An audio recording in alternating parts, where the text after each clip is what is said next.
Hi guys, Nizaar Kinsella here. I'm at the Club World Cup. I've just been to watch Chelsea's first game in Atlanta at the Mercedes-Benz Stadium. Now, we know there wasn't great attendance at the ground, was there? There was 22,000 fans in the stadium. It's a 71,000 seater stadium, so it was very, very poorly attended, but I've been chatting to some of the Atlanta Blues fans club, and to be fair, and also local journalists, just other Americans as well. And there's got to be a lot of sympathy for that. It was a 3 p.m. kickoff. It's Monday today, by the way. I'm very jet lagged. Anyway, that's an aside. And yeah, I mean, people have jobs. It's not a great timing really to have a match. So I think feel like they got a bit of an unfair deal here, and the attendance was poor as well. LAFC, who Chelsea faced, have only had this match in the diary for 2 weeks after winning a playoff match to take Club Lyon's place. So yeah, it was all in all not good conditions for a match, but a very strange one. But there's plenty to look at from a Chelsea perspective, really. This is an important competition for Chelsea. You just look at the lineup and it shows that, right? Chelsea played pretty much a full-strength team. You know, Robert Sanchez in goal, Reece James at the back, Tosin, Chalobah. That's a bit of a toss-up at the minute, isn't it? Colwill, Cucurella. So, you got pretty much a full-strength team there. Lavia Caicedo, a lot of people would say that's full-strength. Enzo Fernandez left on the bench, okay. And then, yeah, in attack, it was Madueke, Neto, Palmer, Jackson. So very strong lineup. When I saw the lineup, I thought maybe, and a few people said this, why wasn't there more new signings in there? Maybe I'm clamouring for something new, something different, but that's sort of my initial sort of emotional reaction to it. But the rules, the FIFA rules, want you to play your strongest 11, and at the minute, that's pretty much it. Maybe a bit more attacking, Caicedo, Reece James as well at right back, and maybe put Fernandez in midfield. That's been a bit of a sort of toss-up at the minute as well. So, yeah, Jackson up front. I think that, and this is unfair, I think a lot of people wanted Liam Delap to play. And that's not because, I'm not saying that's unfair because Liam Delap doesn't deserve it. I'm saying it's a bit unfair because Jackson's not done that much wrong. I mean, he scored in the Conference League final where Chelsea won a trophy. He's been the first choice for a long time. It's probably on Delap to unseat him rather than the other way around, even though Delap's the new name. But of course, you want to see new signings. You want to see something new get drawn to it, especially because Chelsea were expected to win against LAFC. Even Hugo Lloris told us that before kickoff. I did a few interviews and he seemed quite pessimistic, and probably rightly so. Anyway, yeah, Chelsea played okay, I thought. I didn't think they were brilliant. I've seen Chelsea play much better under Enzo Maresca. Now, I say that with an absolute total understanding that they've had 10 days off. They're probably knackered. It's been a long season. 57 games they'd played before today, now 58. And it showed in times, but also the quality shone at times as well. In the finishing, I thought was the difference. I thought LAFC did create a couple of chances, and actually Chelsea at the back were weaker than up front. Neto played well, scored a good goal to open the scoring. Great assist from Nicholas Jackson, who is under a bit more pressure. And we'll talk about that a bit more because there's a new man in town. Yeah, second half, there was a little bit of a flurry from LAFC. They had chances, maybe would have scored. A better team might have scored. European team, some big teams in this competition as we've seen. And then Chelsea brought on Liam Delap in the 64th minute. I was excited to see him. Big cheers from the crowd, by the way. No, there wasn't that many fans in, but it was Chelsea dominant. There was a lot of Chelsea fans compared to LAFC fans. I'm not having a go at anyone there. It's just true. A lot of US fans of Chelsea in general after all the pre-season tours. And yeah, Liam Delap on the pitch, big cheers. Great running. The first action was he drove at Aaron Long. He's the sort of captain of LAFC. He's a USA international, so yes, maybe not a top player, but Delap, he's still a good player, and Delap had him, beat him very easily, cut across back, and Fernandez almost got on the end of it. Really set the tone for the rest of his performance. Very, very good, I thought. Not that Jackson wasn't, by the way, but very good. Yeah, second action, an assist, clip cross, very, very nice. I don't really think that's something I expected from him, but great cross. And Enzo Fernandez doing his Frank Lampard impression that he's getting a lot of goals now, isn't he? And yeah, that was his 9th goal of the season. I think it's something like 14 assists as well, so great return from him. This is still part of last season.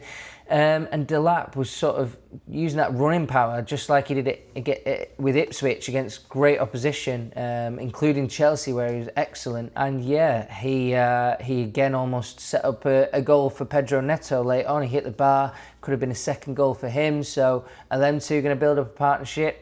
And he slotted in. He's obviously played for Enzo Maresca before, so I think that's helped.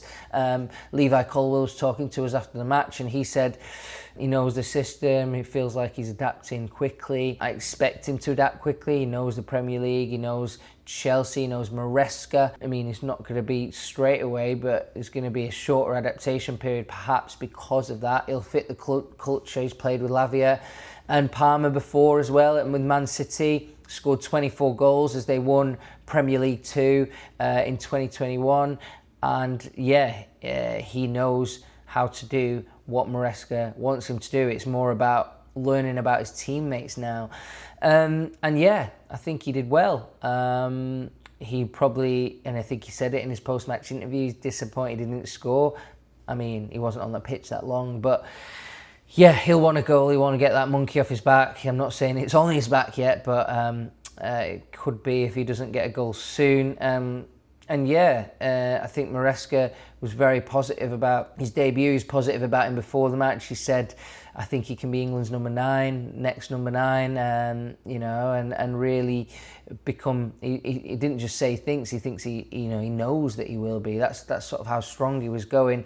And after the match, he was really impressed with Delap, but what was interesting was he was thinking about how Nicholas Jackson's going to react, Nico, and he was sort of saying that, he's interested to see how he does it. Will it spark better performances from him? He also said, and this was interesting considering Maresca came from Manchester City, he said, I don't really want one striker to get 40 goals. I'd rather we spread our goals around. You know, he's mentioning Neto. He said he hopes that all my sort of attackers get 10 to 20 goals. That's what I want from my team. And sort of taking the pressure off, I think, a little bit of the strikers and saying, come on, wingers as well, you've got to chip in. You've got to chip in people like Fernandez, who is getting a lot of goals at the minute. Palmer, obviously. So he's kind of saying, you know, I don't care where the goals come from. He also sort of challenged Cole Palmer, by the way. You know, you remember, hopefully after the Conference League final, Palmer said he sort of got fed up with the sort of patient way that Chelsea were playing. Not a dig at Maresca, but he sort of said that and said, I just decided to try and do something, try and do something a bit different. And he got 2 assists that, you know, when Chelsea were 1-0 down, and it was really Palmer's final, that Conference League final. And Maresca sort of said to him, Palmer did really well today. And he said, after that final, I said to him, you know, I'm not stopping you doing what you want to do. We want you to do that. We want you to be a bit more off the cuff, especially you. And he called Cole Palmer their best player. So, yeah, it's great. And, you know, there is this thing where Chelsea are signing a lot of ex-Man City players. And, yeah, it is a bit strange maybe and unimaginative at times, but, you know, Maresca's ex-Man City, Joe Shields, a key recruiter, is ex-Man City. Palmer has been the best signing of the Todd Bowley, Clear Lake Capital era, so, you know, it feels a bit unimaginative that they're going down that route. But it's working, isn't it, a little bit, and if Delap's good, then that'll just add more weight to that. Of course, Lavia has been very injury prone, but does look good when he plays. He's obviously ex-Man City, and Jamie Gittins, there's even more than that as well. If you go down the, you know, academy, the academy's run by Glenn van der Kraan, and he's ex-City as well, and some of the assistants and stuff, Willy Caballero, City and Chelsea. So yeah, there is a lot of that, but I think that Man City players blend quite well with Chelsea players, and I'm talking about academy players because these guys play against each other for ages. They play with each other at youth level. It's the 2 strongest academies, and I do think that people like Levi Colwill know Palmer well, know Delap well, and they get on. I know they get on off the field as well, so especially Palmer and Colwell get on really well. So yeah, I think that's sort of what the build is. That's where Delap fits in. That's why it might work. It's exciting all in all. We have to temper expectations. Like, Jackson has been hot and cold in the league like this season, but he's been hot and cold with a lot of pressure on him. He's been playing Premier League matches. Premier League matches are harder than this. Chelsea's more pressure than Ipswich. So yeah, we'll see how Delap adapts to that. Delap's goal record isn't brilliant, but a lot of people have said, yeah, but he's playing in a bad team. But yeah, we'll see. Can he get that goal record up? I've always been impressed with him. He definitely passes the eye test, but we know that Chelsea is so demanding. The level is exceptional that the fans expect, and they expect trophies, they expect titles. So there's no doubt in my mind that Delap's a good player. I really like him. He's aggressive. He is, willing to try things. I think we saw that today. Very fast, very physical. Not that big, but he can put himself about in other ways. So yeah, he does feel like potentially a complete number 9. He's got a lot to his game, a lot more running behind probably than back to goal type striker. Quite similar to Jackson, which I think is a good thing because the rest of the players won't have to adapt to him too much. Jackson's very similar, I think, quick, good with his teammates, can get assists and goals. That's what I think Delap is. But yeah, there's still a question mark. It's a step up, and other strikers that they could have got, it would be maybe slightly less of a step up, but good opportunity. 30 million release clause.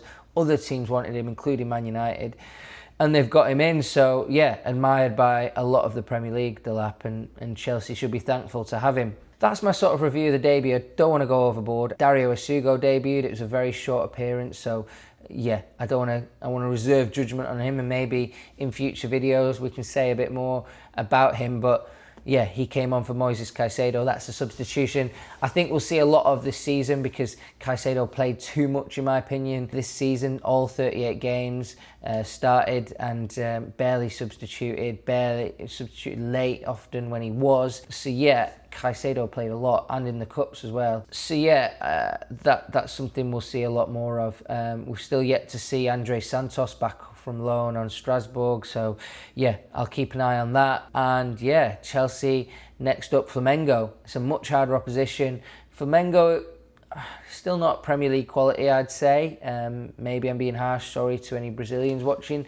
They are a huge club, possibly the biggest in Brazil. Again, possibly offending people there, but yeah, it's going to be more of a test, certainly, and I think Chelsea need to step up a bit. I think in every game, and this is probably what Maresca will challenge the team, like, yeah, I can accept you're tired, I can accept you're not perfect at the minute, but can we progress in each game in this competition and build to something, a level? Because Chelsea are going to have to play the Tunisian team, ES Tunis, and then it's Benfica probably, or Boca Juniors if they're unlucky, or finish second, maybe Bayern Munich in the last 16. And then they've got to play PSG potentially in the quarterfinal, and they look brilliant. They are a brilliant team.